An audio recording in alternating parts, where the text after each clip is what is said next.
आज की इस एक्सप्लेनर में हम एक ऐसी रूह कंपा देने वाली सच्ची घटना की गहराइयों में उतरने वाले हैं जो शुरू तो एक बिल्कुल आम सी कॉलेज ट्रिप की तरह हुई थी, लेकिन बहुत ही जल्द एक ऐसे खौफनाक दुस्वप्न में बदल गई जिसने मौत को भी पीछे छोड़ दिया।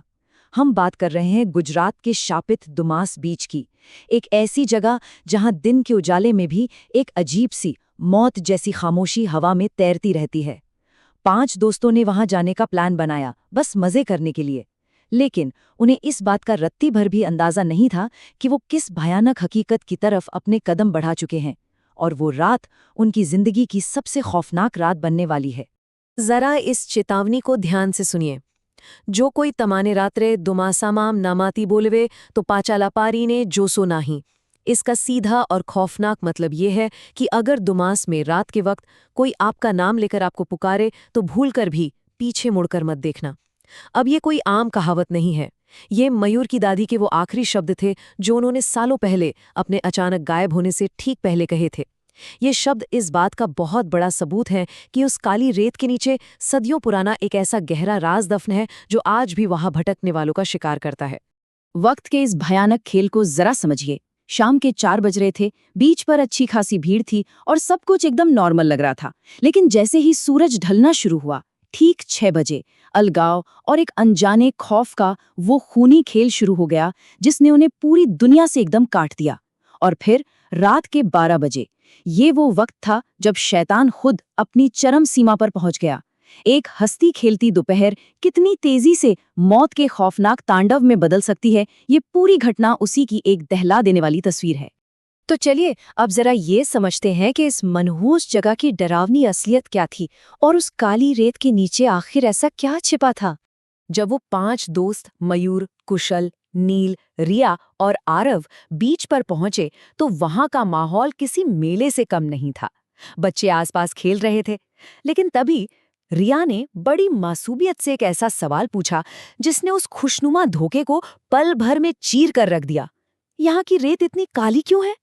नील ने जैसे ही अपने पैरों से उस रेत को थोड़ा खुरचा तो उसे अचानक ऐसा महसूस हुआ जैसे वो किसी खोखले कब्र के ठीक ऊपर खड़ा हो। सारा हंसी मजाक, सारी मस्ती एक पल में शमशानी सन्नाटे में बदल गई। यही वो पल था जब उन्हें पहली बार एहसास हुआ कि उनके पैरों के ठीक नीचे कुछ बहुत ही भयानक दफन है। असल में दुमास कोई आम बीच है ही नहीं। सदियों से ये पूरी जगह एक श्मशान भूमि रही है। सोचिए, यहाँ अनगिनत लाशें जलाई गई हैं और कई अधजली लाशें तो सीधे इसी रेत में दफना दी गई हैं। उन बेहिसाब मुर्दों की राख और उनकी चीखें हमेशा हमेशा के लिए इस मिट्टी में मिल चुकी हैं, जिसने इस पूरी रेत को किसी श्मशान की तरह एकदम काला कर दिया है। ये जमा देने वाले खौफ की कहानी किसी हवाई अफवाह पर नहीं टिकी है, बल्कि इसी रूह कपा देने वाली कड़वी सच्चाई की नींव पर खड़ी है। आगे चलने पर उनकी नजर एक कबाड़ी वाले पर पड़ी। उसकी थकी हुई पथराई आंखें बस उन्हें घूरे जा रही थीं, और फिर उसकी ठंडी आवाज गूंजी, अहीनो इतिहास अंधकार में छे, मृतदेहो माटी में भली जाए छे। मतलब मुर्दों की राख इस मिट्टी में मिली हुई है। ये सुनते ही उन दोस्तों का खून जैसे जम सा गया। नील, रिया और आरव ने तो एक पल नहीं लगाया और तुरंत अपने कदम पीछे खींच लिए। उन्होंने आगे जाने से साफ मना कर दिया। खौफ अब उनके दिलो दिमाग पर अपना मजबूत कब्जा कर चुका था। लेकिन कहते हैं ना, कभी कभी इंसान की उत्सुकता ही उसकी सबसे बड़ी दुश्मन बन जाती है। और यहीं से शुरू हुई वापसी न कर पाने वाली वो गलती। इतनी खौफनाक चेतावनियों के बावजूद मयूर और कुशल नहीं माने। उन्होंने बाकी दोस्तों को वहीं छोड़ा और अकेले ही आगे बढ़ गए। जैसे जैसे वो आगे जा रहे थे, वहां की हवा बहुत भारी और दम घोटू होने लगी थी।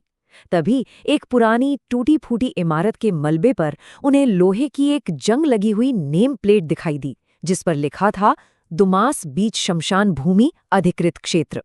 बिना सोचे समझे उन्होंने एक ऐसे निषिद्ध इलाके की सीमा पार कर ली थी जहां से लौटना शायद मुमकिन ही नहीं था। मयूर ने तो हंसते हुए वहां एक फोटो भी खींची, बिना इस बात का जरा सा भी एहसास किए कि सूरज अब पूरी तरह डूब रहा है। शाम के 6 बज चुके थे। बाहर जो चाट वाले थे, ऑटो वाले थे, सब गायब। वो पूरी भीड़ और शोर एक भयानक मौत के सन्नाटे में तब्दील हो चुका था।